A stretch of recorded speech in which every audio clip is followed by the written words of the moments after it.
TV में, and TV और बाकी बहुत सारे कंट्रीज में बाबा साहब की सीरियल चलती है, तो परिवार सभी को पता है। लेकिन जिनको नहीं पता उनको मैं बताना चाहता हूं मेरा वंश, मेरी बाबा साहब से उस वंशावली में स्थान कहां पर है। बाबा साहब के पिताजी सूबेदार मेजर रामजी अंबेडकर मिलिट्री में थे, ये सबको पता है। मिलिट्री में थे, सूबेदार थे, मेजर थे। और बाबा साहब रामजी अंबेडकर के 14वें बच्चे हैं, ये भी पता है। 14th नंबर पे बाबा साहब अंबेडकर जी का नंबर है, उनके 14th चाइल्ड है। पहले के 7 बच्चे रामजी बाबा के बचपन में ही 1-2 साल में ही वो चल बसे। और फिर कुछ बहनें, बाबा साहब की 3 बहनें थी, तो वो शादी करके अपने अपने परिवार में, उनका नाम उनके फैमिली ट्री में चला गया। बाबा साहब के 3 और बेटे थे। बाबा साहब राम जी के 3 बेटे थे। पहला था बालाराम, दूसरा था आनंद राम और तीसरे भीमराव, यानी बाबा साहब। बाबा साहब के पिताजी जब मिलिट्री में थे, उस समय एक घटना भारत में घटी। ब्रिटिशरों ने भारत में, जब ब्रिटिश भारत में आए, तब ब्रिटिशरों को भारत में, वहां पर उनको मिलिट्री चाहिए थी, उनको एडमिनिस्ट्रेशन चलाने के लिए लोग चाहिए थे। और ब्रिटिशरों को, जैसे इटली के लोगों को भारत की जाति व्यवस्था नहीं पता। क्या इटली के किसी आपके सीबीआई के लोग बाहर थे, क्या उनको पता होगा कि मेरी जाति क्या है, मैं वर्ण में कहां आता हूं? उन्हें कोई पता नहीं होगा। उसी तरह से ब्रिटिश जब भारत में आए तो ब्रिटिशरों को भारत के वर्ण सिस्टम के बारे में पता नहीं था। तो उन्होंने सभी के लिए एजुकेशन खुले कर दिए, नौकरी के दरवाजे खुले कर दिए, मिलिट्री के दरवाजे खुले कर दिए, क्योंकि उनको वहां पर देश चलाने के लिए लोग चाहिए थे। तो वो ब्रिटिश से लेकर नहीं आए थे, ब्रिटेन से लेकर नहीं आए थे, वो वहां के लोगों को ट्रेन कर रहे थे। और जब ब्रिटिश भारत में आए तो अछूतों को एक बहुत बड़ा अपॉर्चुनिटी खुल गया कि जिन लोगों को शिक्षा से वंचित रखा था, नौकरियों से वंचित रखा था, हथियार उठाने से वंचित रखा था, ब्रिटिश आने के बाद उनको एक अपॉर्चुनिटी मिली कि हम वहां पर जाए, हम वहां पर जाए और वहां पर उनकी नौकरी करके कम से कम हमें हथियार रखने का मौका मिलेगा, हमें नौकरी करने का मौका मिलेगा और हमें एजुकेशन का मौका मिलेगा। तो सबसे पहले अछूतों ने ब्रिटिशरों के आर्मी में जाना शुरू किया, ब्रिटिशरों के आर्मी में जाना शुरू किया। बाबा साहब के पिता ही नहीं, बाबा साहब के दादाजी भी ब्रिटिश मिलिट्री में सूबेदार थे, मालोजी। बाबा साहब के दादाजी, पिता के पिता मालोजी, और सिर्फ पिता के पिता नहीं, बाबा साहब के ऊपर की 3 जनरेशंस ये ब्रिटिश आर्मी में थी। ब्रिटिश आर्मी का एक रूल था कि कोई भी एम्प्लॉय, कोई भी मिलिट्री मैन अगर हमारे मिलिट्री में है तो उसके बच्चे कंपलसरी उनको पढ़ाना होगा। क्यों पढ़ाना होगा? क्योंकि इसलिए पढ़ाना होगा क्योंकि हमें देश चलाने के लिए पढ़े लिखे लोग चाहिए। और अगर मिलिट्री के लोगों ने अपने बच्चे पढ़ाए तो इन्हीं के बच्चे हम भारत चलाने के लिए इस्तेमाल करेंगे। इसलिए यह कानून ब्रिटिशरों ने बनाया कि मिलिट्री के लोगों को कंपलसरी अपने बच्चों को पढ़ाई करवानी होगी। अगर वो नहीं कराते हैं तो उनकी सैलरी में से पैसे कट करेंगे।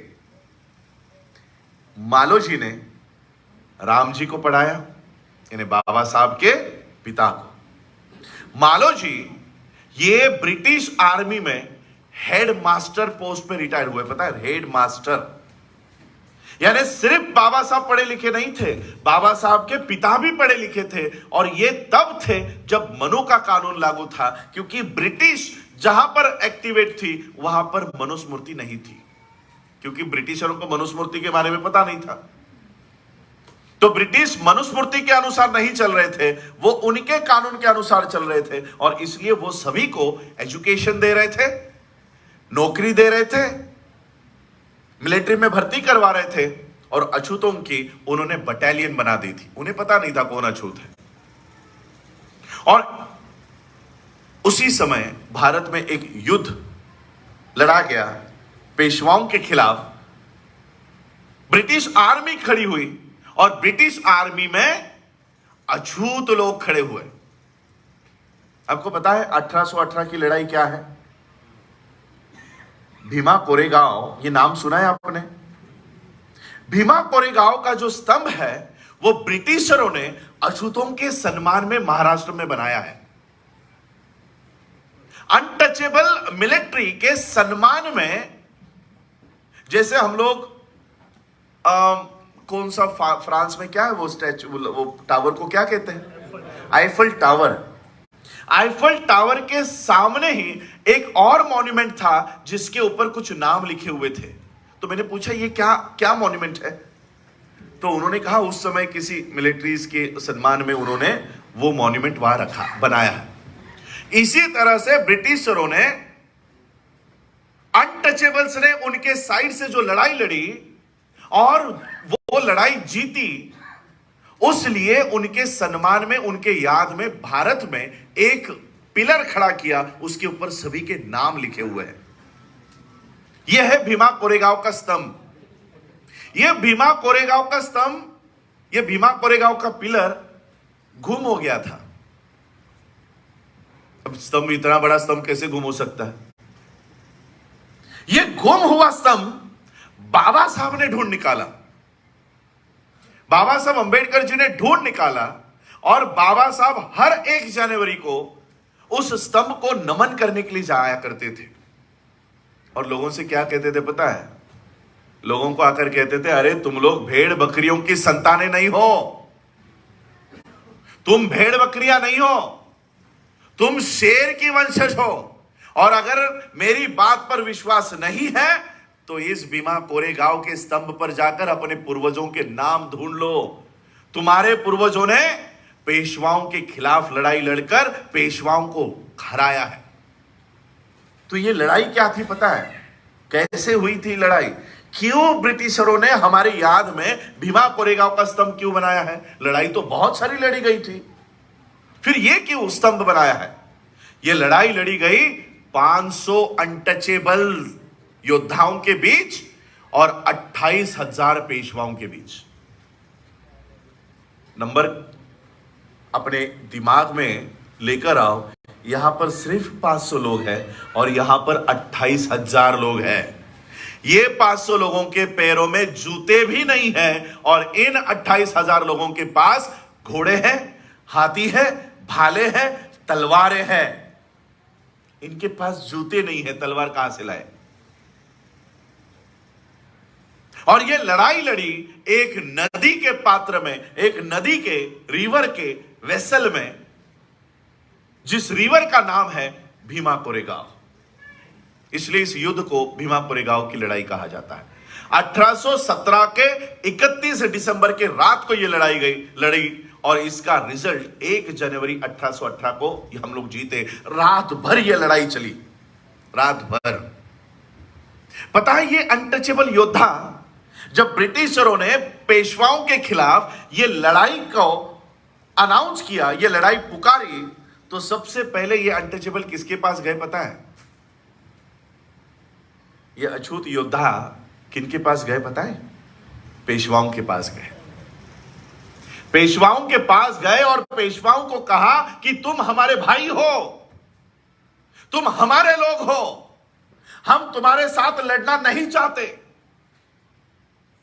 हम तुम्हें मारना नहीं चाहते, बस हमें समानता का अधिकार दे दो, बस हमें समानता का अधिकार दे दो। पेशवाओं ने क्या जवाब दिया पता है? पेशवाओं ने कहा कि सुई के नोक के ऊपर जितने अधिकार बैठे उतने भी हम तुमको नहीं देंगे, उतने भी अधिकार तुमको नहीं देंगे। इन अछूत योद्धाओं ने कहा कि ठीक है, तुम हमें अधिकार नहीं दोगे, हम लड़ाई लड़ेंगे, हम लड़ाई लड़ेंगे।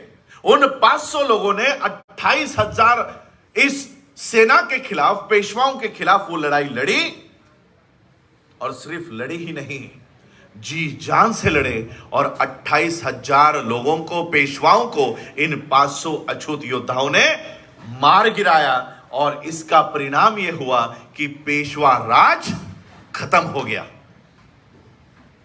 जिस पेशवा राज में अछूतों को गले में हांडी और पीठ पे झाड़ू लगाने की नौबत भारत में आई थी, उस पेशवा राज को सिर्फ 500 अछूत योद्धाओं ने मार गिराया। सिर्फ 500। यह इतिहास बाबा साहब अंबेडकर जी ने ढूंढ निकाला और हमारे लोगों को बताया कि जाओ देखो किसके वंशज हो, किसके वंशज हो, जाओ जरा देखो। इसी आर्मी में, इसी मिलिट्री में जब राम जी बाबा आए, वो भी मिलिट्री में काम किया करते थे। उनको पढ़ाई का बहुत इंटरेस्ट था, तो वो पढ़ लिख रहे थे और ब्रिटिशरों ने कहा कि ठीक है, तुम अगर पढ़ाई में अच्छे हो तो हमारी मिलिट्री की स्कूल के बच्चों को पढ़ाने का काम तुम करो। तो वो टीचर बन गए, वो टीचिंग भी करने लग गए। मिलिट्री का काम भी फील्ड में, उनको फील्ड में भी जाना पड़ता था, तो वो फील्ड में भी जाते थे, पढ़ाई लिखाई करवाने का भी काम, पढ़ाने का भी काम वो करते थे। इस तरह से राम जी बाबा अपने बच्चों को, क्योंकि राम जी बाबा भी मिलिट्री में थे, इसलिए उनके बच्चों को भी मिलिट्री की स्कूल में डालना कंपलसरी था। बाबा साहब के बड़े भाई बालाराम, ये मिलिट्री में बैंड पतक के, बैंड जो बजाते हैं ना, वो उसकी नौकरी उन्होंने पकड़ ली थी, इसलिए वो बैंड के लिए निकल गए। लेकिन दोनों बच्चे आनंद राव और भीमराव, यानी बाबा साहब के बड़े भाई और बाबा साहब, ये दोनों स्कूल में जाया करते थे।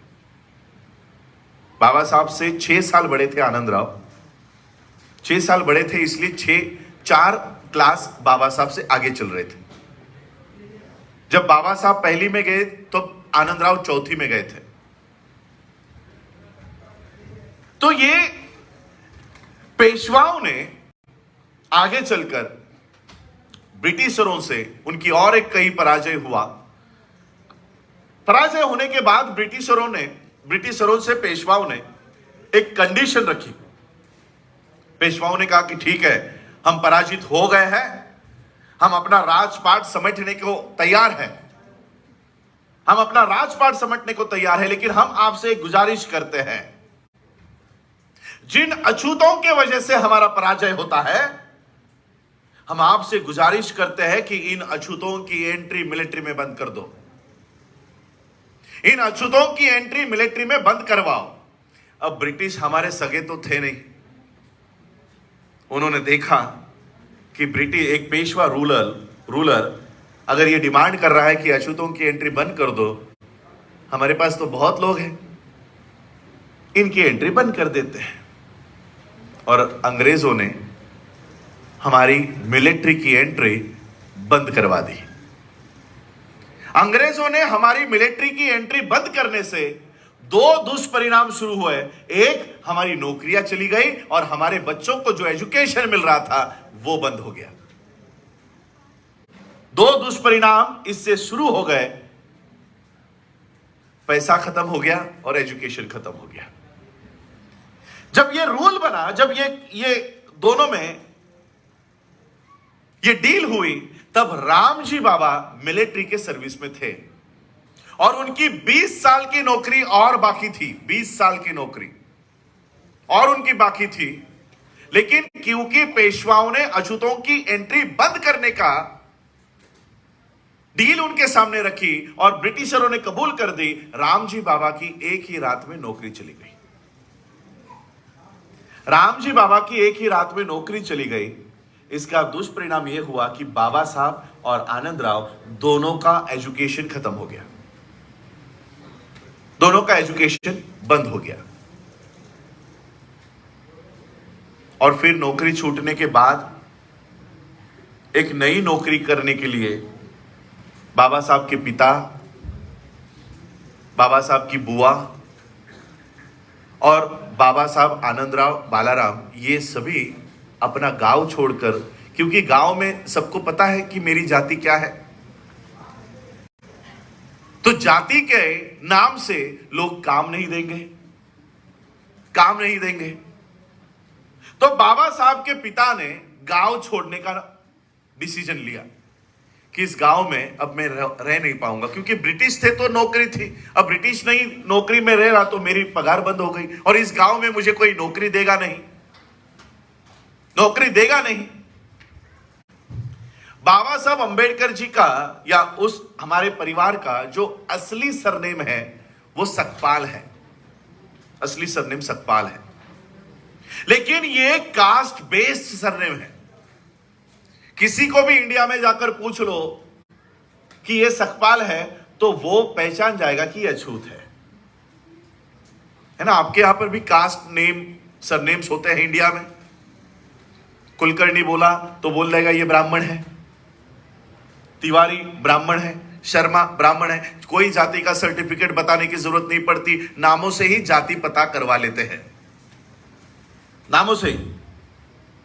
तो बाबा साहब के पिता ने एक निर्णय लिया कि ये गांव छोड़ने से पहले मुझे अपना नाम भी छोड़ना होगा, मुझे अपना नाम छोड़ना होगा।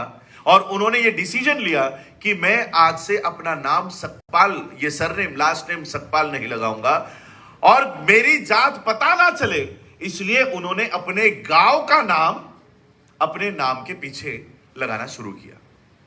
उनके गांव का नाम था अंबडवे। महाराष्ट्र में जिस गांव से आप हो उसके आगे कर लगा देते हैं, यानी आगे अगर मैं नासिक से हूं तो मेरा सरनेम बन जाएगा नासिक कर, अगर मैं नागपुर से हूं तो मेरा नाम बन जाता है नागपुर कर। ये महाराष्ट्र की ये सरनेम्स की प्रथा है। तो बाबा साहब के पिता का मूल गांव था अंबडवे, तो अंबडवे का हो गया अंबडवेकर। अंबडवेकर ये सरनेम बाबा साहब के पिता ने अपने नाम को लगाया और बाबा साहब के पिता ने वो गांव छोड़ा और नई नौकरी के लिए दूसरे गांव में गए। बाबा साहब की एडमिशन करवा दी, उनके बड़े बेटे की एडमिशन स्कूल में करवा दी और वो नौकरी करना शुरू किए। वहां पर भी जब जाति के बारे में पता चला तो उनकी नौकरी, उनको वापस नौकरी से निकाल दिया। अब बाबा साहब अंबेडकर जी के पिता का यह बहुत विश्वास था, दृढ़ विश्वास था कि बाबा साहब बड़े होने के बाद जरूर समाज के लिए उनके हाथ से कोई बड़ा काम होने वाला है, जरूर वो कुछ ना कुछ बड़ा करने वाले हैं। और इसलिए वो उनकी पढ़ाई रोकना नहीं चाहते थे कि जब तक मेरा ये छोटा बच्चा पढ़ लिख कर कुछ बन नहीं जाता तब तक मेरे समाज को गुलामी से बाहर निकाल नहीं पाएगा। इसलिए बाबा साहब के पिताजी बाबा साहब को पढ़ाना चाहते थे, लेकिन उनके पास पढ़ाने के लिए पैसे नहीं थे, घर चलाने के लिए पैसे नहीं थे क्योंकि नौकरी चली गई थी। तो बाबा साहब के पिताजी बाबा साहब के बड़े भाई आनंदराव के पास आनंदराव को बुला लिया। आनंदराव को बुलाया और रामजी बाबा ने कहा कि आनंद, मेरी नौकरी चली गई है,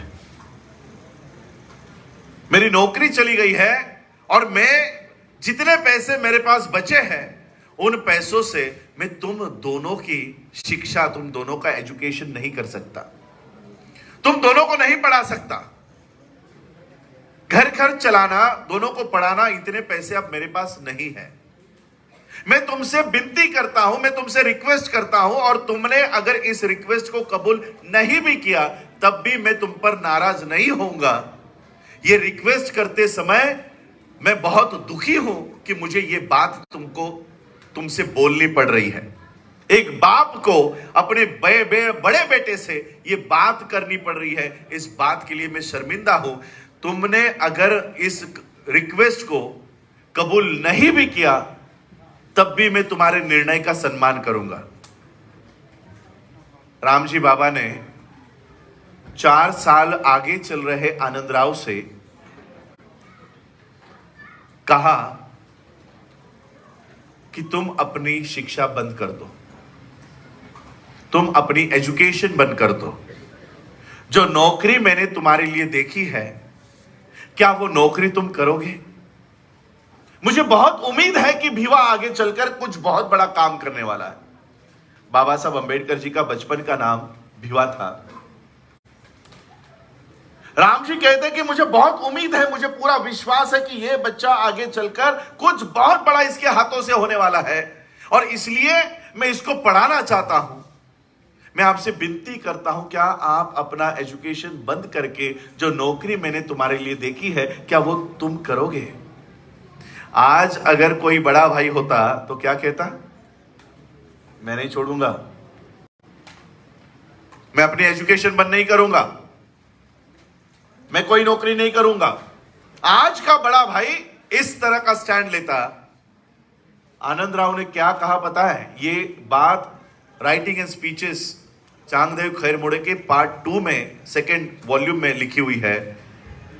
ये आनंद राव राम जी से कहते हैं कि बाबा, हमारे में पिता को बाबा कहते हैं, बाबा किसी बड़ी इमारत की अगर नींव होने का मुझे मौका मिलता है तो मैं वो नींव होने के लिए तैयार हूं। और उन आनंद राव ने अपनी एजुकेशन बंद की, और जो नौकरी राम जी बाबा ने उनके लिए देखी थी वो नौकरी उन्होंने की। आधा पगार बाबा साहब को पढ़ाने के लिए और आधा पगार घर चलाने के लिए। इस तरह से आनंद राव ने अपना जीवन व्यतीत किया और बाबा साहब को पढ़ाने का काम आनंद राव ने किया। आज बाबा साहब का परिवार आनंद राव और भीमराव, इनका ही आज दुनिया में चल रहा है।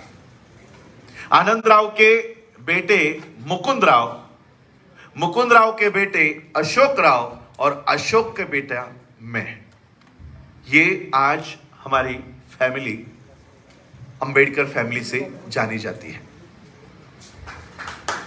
आज उन बाबा साहब के परिवार से मैं बिलोंग करता हूं, तो फिर कोई मैं जाने के बाद आप में कोई भ्रम ना फैला दे, इसलिए मैंने ये बात क्लियर की। लेकिन फिर भी मैं अपने आप को बाबा साहब का वंशज नहीं मानता, अपने आप को बाबा साहब का परपोता नहीं मानता। खून से हम बाबा साहब के रिश्तेदार हैं। मैं बाबा साहब का परपोता बाद में हूं, लेकिन बाबा साहब के विचार का बेटा मैं पहले हूं। बाबा साहब के विचारों के बेटे हम पहले हैं, रिश्ते बाद में हैं। और मेरी नजर में हर व्यक्ति, केवल मैं नहीं कि मेरे में बाबा साहब के परिवार का खून है इसलिए मैं नहीं, हर वो व्यक्ति जो बाबा साहब के विचारों पे चलता है, मेरे दृष्टि में वो बाबा साहब का वंशज है, बाबा साहब का परिवार है।